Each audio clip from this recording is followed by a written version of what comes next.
दोस्तों, मैं आपको सुना रहा हूँ अपनी मंडली के सदस्य जमशेद कमर सिद्दीकी की लिखी कहानी जूनियर अमिताभ। इस कहानी में अब तक आपने सुना जूनियर अमिताभ नाम से मशहूर फिरोज अंसारी को जब अपनी पत्नी के इलाज के लिए पैसे की जरूरत पड़ती है तो बेटे के सामने मिमिक्री करने पर उसे शर्मिंदगी होती है।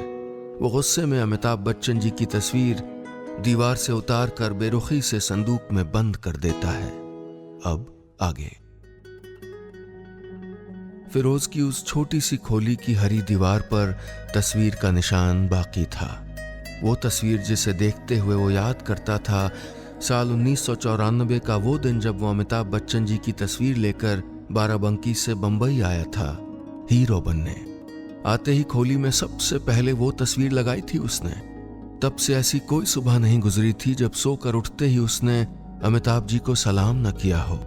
ऐसा कोई 11 अक्टूबर नहीं गुजरा था जब घर में छोटा सा केक न काटा हो। सबरंग थिएटर में जब लोग उसकी एक्टिंग से खुश होकर पूछते कि कहाँ से सीखा, तो वो अमिताभ बच्चन जी का नाम लेते हुए कहता था, बस देखते देखते सीख लिया। लेकिन अब वही नाम उसे शर्मिंदगी की वजह लगता था।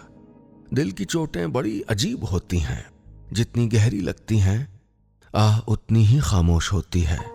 वो शख्स जिसके नाम बाराबंकी में बच्चन की हर पिक्चर 10 बार देखने का रिकॉर्ड था, जो उन्हें अपना भगवान मानता था, वो ये फैसला कर चुका था कि अब वो जूनियर अमिताभ नहीं, सिर्फ फिरोज अंसारी कहलाएगा। ये तुमने बड़ा अच्छा फैसला किया फिरोज। मोहल्ले की चाय की टपरी पर इकबाल चाचा ने चाय सुड़कते हुए फिरोज से कहा, ऑटो रिक्शा का लाइसेंस तुमको हम दिलवा देंगे। सुबह मीटर डाउन करो, शाम को घर लौटो, कोई दिक्कत ही नहीं है। पियो पियो, चाय ठंडी हो रही, पियो। यास्मीन को अस्पताल से ठीक होकर घर लौटने में कुछ हफ्ते लग गए।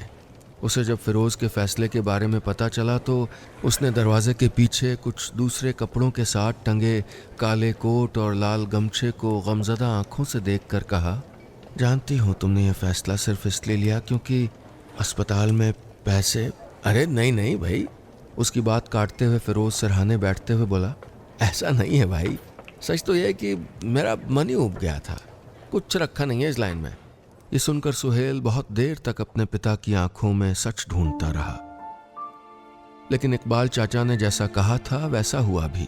कुछ दिन बाद ही फिरोज को लाइसेंस मिल गया और किराए का ऑटो रिक्शा लेकर उसने मुंबई की सड़क पर दौड़ना शुरू किया तो वो अपने सारे गम, ट्रैफिक के शोर और जलते बुझते सिग्नल की चकाचौंध में भूलता गया।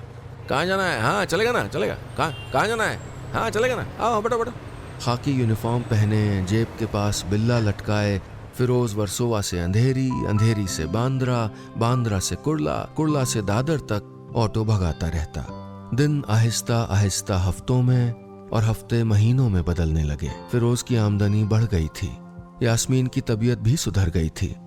कह सकते थे कि सब कुछ ठीक था फिरोज की जिंदगी में, लेकिन फिर भी हर सुबह तैयार होकर कंघा करते वक्त जब उसकी नजर आईने के पास रखी सफेद फ्रेंच कट दाढ़ी पर पड़ती तो न जाने क्यों उसकी नजरें आंसुओं से धुंधला जाती थीं।